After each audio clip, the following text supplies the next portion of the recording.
Hi, it's me Prince. എല്ലാവർക്കും black ടൗളിയുടെ ചാനലിൻ്റെ പുതിയ വീഡിയോയിലേക്ക് സ്വാഗതം. എന്തുണ്ട് വിശേഷങ്ങൾ? എല്ലാവർക്കും സുഖമല്ലേ? എല്ലാവരും ഹാപ്പിയല്ലേ? ഹാപ്പി ആയിട്ടിരിക്കുക. Anything happen, life has to go on always പോസിറ്റീവായി. ഇന്ത്യൻ ഭരണഘടനാ ശില്പി ഡോക്ടർ BR അംബേദ്കറിനെ കുറിച്ചുള്ള കേന്ദ്ര ആഭ്യന്തരമന്ത്രി അമിത്ഷായുടെ പ്രതികരണം, അല്ലെങ്കിൽ അമിത്ഷായുടെ ആ ഒരു പ്രസ്താവനയാണ് ഇപ്പോൾ വിവാദമായിക്കൊണ്ടിരിക്കുന്നതും പാർലമെൻറ്റിൽ വൻ സംഘർഷത്തിലേക്ക് പോയതിനും കാരണം അദ്ദേഹത്തിൻ്റെ അംബേദ്കറിനെ കുറിച്ചുള്ളൊരു പ്രസ്താവനയാണ്. അപ്പോൾ പാർലമെൻറ്റിലെ ഇരുസഭകളും പ്രക്ഷുബ്ധമാവുകയും സംഘടനത്തിലേക്കൊക്കെ പോവുകയും ചെയ്തു. വ്യാഴാഴ്ച അംബേദ്കറിനെ കുറിച്ച് കേന്ദ്ര ആഭ്യന്തരമന്ത്രി അമിത്ഷാ നടത്തിയ ഒരു പ്രതികരണം അംബേദ്കറിനെ അപമാനിച്ചുവെന്നാരോപിച്ച് കോൺഗ്രസ് രംഗത്തെത്തുകയും പിന്നീട് കോൺഗ്രസും BJPക്കാരും തമ്മിലുള്ള സംഘർഷത്തിലേക്കും കാര്യങ്ങൾ പോയി. BJPയുടെ നേതൃത്വത്തിലുള്ള NDAയും അതോടൊപ്പം കോൺഗ്രസിൻ്റെ നേതൃത്വത്തിലുള്ള ഇന്ത്യ ബ്ലോക്കും തമ്മിലാണ് ആ ഒരു സംഘർഷഭരിതമാവുകയും അവിടെ ഒരു പാർലമെൻറ്റ് പ്രക്ഷുബ്ധമാവുകയും ചെയ്തത്. പാർലമെൻറ്റിന് പുറത്തും സംഘടനകൾ ഉണ്ടാവുകയും 2 MPമാർക്ക് പരിക്കേൽക്കുകയും ചെയ്തു. അതായത് പ്രതാപ മുകേഷ് ഒഡീഷയിൽ നിന്നും ഉത്തർപ്രദേശിൽ നിന്നുമുള്ള MPമാരാണ്. അവർക്ക് തലയ്ക്ക് പരിക്കേൽക്കുകയും അവരെ ആശുപത്രിയിൽ എത്തിക്കുകയും ചെയ്തു.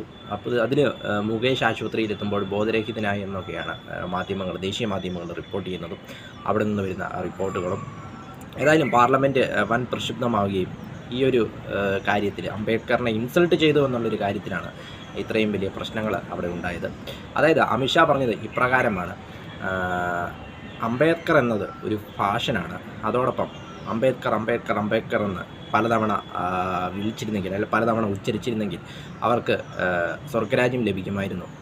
അംബേദ്കർ എന്ന ദൈവനാമം പലതവണ ഉച്ചരിച്ചിരുന്നെങ്കിൽ അവർക്ക് സ്വർഗരാജ്യം ലഭിക്കുമായിരുന്നു എന്നാണ് അദ്ദേഹം പറഞ്ഞത്. ഇത് അംബേദ്കറിനെ പരസ്യമായിട്ട് അപമാനിച്ചുവെന്നും അതിനെ തുടർന്നാണ് കോൺഗ്രസ് ഇത് ഉന്നയിക്കുകയും കോൺഗ്രസ് രംഗത്തെത്തുകയും പിന്നെ ആ ഒരു വീഡിയോ ക്ലിപ്പ് കാണിച്ചുകൊണ്ടായിരുന്നു കോൺഗ്രസ് പാർലമെൻറ്റിൽ പ്രതിഷേധിച്ചതും. പിന്നെ ഇരു പാർട്ടികളും തമ്മിലുള്ളൊരു പ്രക്ഷോഭത്തിലേക്കും സംഘട്ടനത്തിലേക്കും കാര്യങ്ങൾ പോവുകയും ചെയ്തു. ഇതാണ് അംബേദ്കറിൻ്റെ ആ ഒരു കോൺട്രവേഴ്സി ഇപ്പോൾ രാജ്യം മൊത്തം ഇങ്ങനെ ചർച്ച ചെയ്യുന്നതെന്ന് പറയാം. BJPയും കോൺഗ്രസും തമ്മിലുള്ളൊരു പ്രശ്നം അങ്ങോട്ടും ഇങ്ങോട്ടുമുള്ള വഴക്കിനും സംഘട്ടനത്തിനുമെല്ലാം കാരണമാവുകയും ഒരു ജനാധിപത്യ രീതിയിലുള്ളൊരു രാജ്യത്ത് ഒരു പാർലമെൻറ്റിൽ ഇങ്ങനെയൊക്കെ നടക്കുന്നത് കാണുമ്പോൾ പൊതുജനങ്ങൾക്കത് വല്ലാത്തൊരു ഇതായിരിക്കുമെന്നാണ് എനിക്ക് തോന്നുന്നത്.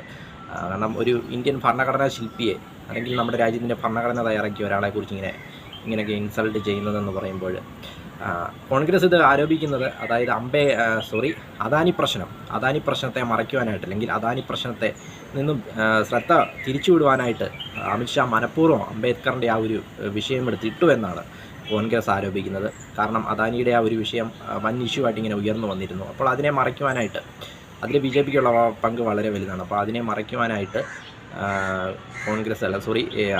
അമിത്ഷാ മനഃപൂർവ്വം ഇങ്ങനെ പറഞ്ഞു എന്നാണ് രാഹുൽ ഗാന്ധി ആരോപിക്കുന്നത്. എന്നിരുന്നാലും വൻ പ്രക്ഷുബ്ധമാവുകയും വരുന്ന നാളുകളിൽ കൂടുതലും ഇത് ഇഷ്യൂ കൂടുതലാകുവാനായിട്ടുള്ള ചാൻസും വളരെ കൂടുതലാണ്. വ്യാഴാഴ്ചയാണ് ഇത്തരം സംഭവങ്ങളൊക്കെ പാർലമെൻറ്റിൽ നടന്നത്. പണ്ട് കേരള നിയമസഭയിൽ നടന്നൊരു സംഭവമാണ് എനിക്ക് ഓർമ്മ വരുന്നത്. അതുകൊണ്ട് മാണി സാറ് ബജറ്റ് അവതരിപ്പിച്ചപ്പോൾ നടന്ന സംഘടനകളൊക്കെ പെട്ടെന്ന് ഇത് കണ്ടപ്പോൾ എനിക്ക് ഓർമ്മ വന്നു. ഏതായാലും ലോകരാജ്യങ്ങൾക്ക് മുന്നിൽ ഇന്ത്യ നാണം കെടുന്നുവെന്നാണ് എനിക്ക് തോന്നുന്നത്. കാരണം വലിയൊരു ജനാധിപത്യ രാജ്യമായിട്ട് എല്ലാവരും നമ്മളെ ഉറ്റുനോക്കുമ്പോൾ ഇത്തരം സംഭവങ്ങളൊക്കെ പാർലമെൻറ്റിൽ അരങ്ങേറുക എന്ന് പറയുമ്പോൾ നമ്മുടെ രാജ്യത്തിന് അതൊരു കുറച്ചിലായിട്ടാണ് എനിക്ക് തോന്നുന്നത്. ഏതായാലും ഇന്ത്യ ഭരണഘടനാ ശില്പിയെ ഇൻസൾട്ട് ചെയ്തു എന്ന് ആരോപിച്ചാണ് ഈ പ്രശ്നങ്ങൾ ആരോപിച്ചതും. അമിത്ഷായാണ് ഇതിനൊരു തുടക്കം.